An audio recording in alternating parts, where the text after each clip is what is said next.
To my cherished mother-in-law, it is never easy to deal with death, even when old age or sickness prepares us for its imminent arrival. But death exacts an especially heart-rending toll when it steals its way unexpectedly into a life that is otherwise so vigorous and so inspiring and so wonderfully larger than life itself. On Sunday, 26 April 2020, death stealthily made away with one of the most inspiring women I have ever known. My mother-in-law, Cynthia Oheneyere, was an incredible woman, a beautiful mother who bore a son destined to become king. She was a God-fearing woman whose unwavering generosity and kindness defied the standard narrative of the conniving mother-in-law. I remember the first time I met my mommy, as I would come to call her in New York. I was a little nervous, although her son, Oheneyere Akuffo III, assured me she was easygoing, good-humored, and down-to-earth. But the knots in my stomach quickly came undone as soon as she beamed a radiant smile at me. She made the whole episode effortless, a skill I came to find she expended with natural inclination. As she regaled me with humorous stories of her son's childhood, my anxiety slipped away, and in its place was filled with the admiration I would have for the 7 years I came to know and love her so dearly. What I'll miss most is Mommy's infectious, contagious, relentless joy. She was the 21st century's idea of an ideal woman, confident, funny, determined, and extraordinarily personable. She was a fighter, a real go-getter. Nothing stood in her way in pursuit of her goals. She was an achiever. Ma Cynthia had a positive outlook on life, but endured the challenges she faced with grit, patience, and perseverance. She made the best of every situation. She was laid back and rarely got angry, but if she did, it was because someone hurt one of her children. Among the fond memories I have of her is how she always welcomed me home when I arrived from work. Every evening, as I parked outside her bedroom window and stepped out of the car, she would shout, "Mami o," or "Welcome, my girl."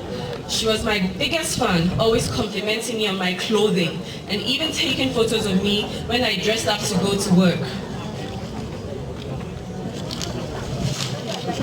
When I dressed up to go to work or to an event, she treated me like her own daughter and never ended the phone conversation between us without saying, "I love you."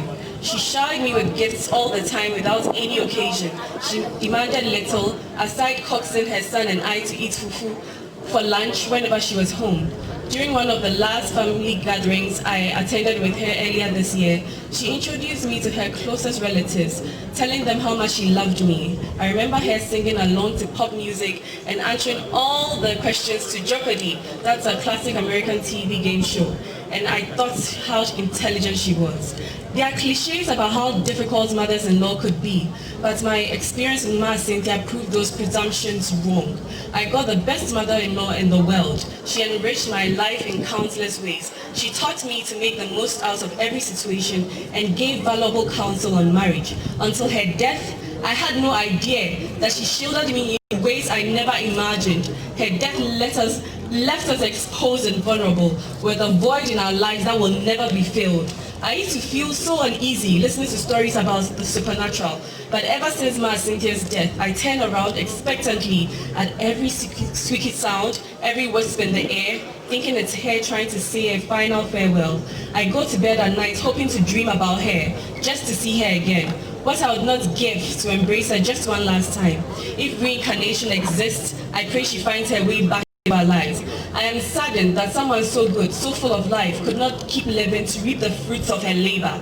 I am sad that our last communication was by telephone. It hurts to know that she did not get the chance to meet all her grandchildren, but it's even more heartbreaking to watch my best friend in the world and love of my life deal with the loss of the woman who shaped him into who he is today. I've heard people say, while comforting Oheneyere, that his mom died in victory.